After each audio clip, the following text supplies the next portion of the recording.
Selamat sore semuanya. Perkenalkan, nama saya Deniwati Zaluhu, NIM 18404927, Prodi E1 Akuntansi. Di sini saya akan membahas contoh pelanggaran ethical governance, dan sebelumnya saya akan membahas pengertian ethical governance. Etika governance atau etika pemerintahan adalah ajaran untuk berperilaku yang baik dan benar sesuai dengan nilai-nilai keutamaan yang berhubungan dengan hakikat manusia. Dalam etika governance atau etika pemerintahan, terdapat juga masalah kesusilaan dan kesopanan ini dalam aparat, aparatur, struktur, dan lembaganya.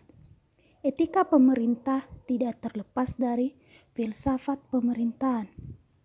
Filsafat pemerintahan adalah prinsip pedoman dasar yang dijadikan sebagai fondasi pembentukan dan perjalanan roda pemerintahan yang biasanya dinyatakan pada pembukaan Undang-Undang Dasar Negara.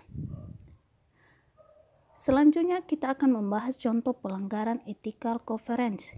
Yang pertama, konflik antara Serikat Pekerja Internasional Kontainer atau JICT dan Direktur Utama PT Pelindo II RJ Lino.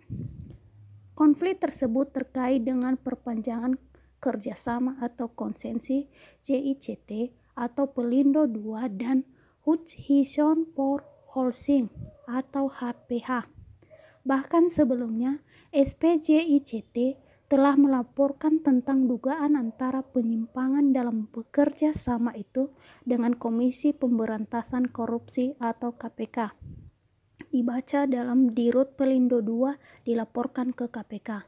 Dalam suara pesannya, SPJICT menegaskan alasan pekerja JICT menentangkan perpanjangan konsensi bukan karena anting asing atau alasan penulerasi, melainkan proses tidak sesuai dengan prinsip tata kelola yang baik atau Good Corporate Governance atau GCG.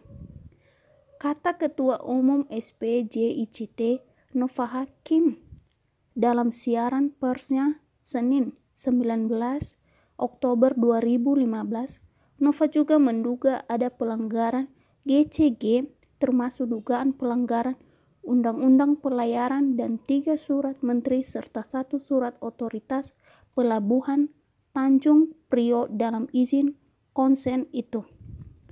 Selanjutnya, kasus kedua yaitu kasus Ratu Atut Chosia.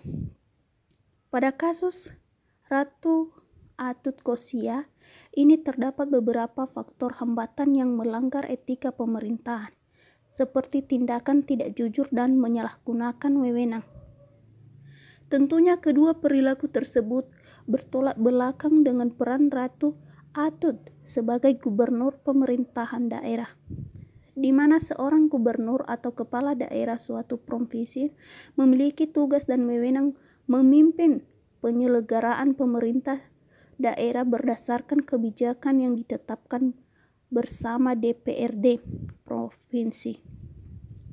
Seorang gubernur atau pemimpin yang sudah terpilih seharusnya menjalankan tugasnya dengan baik dan benar.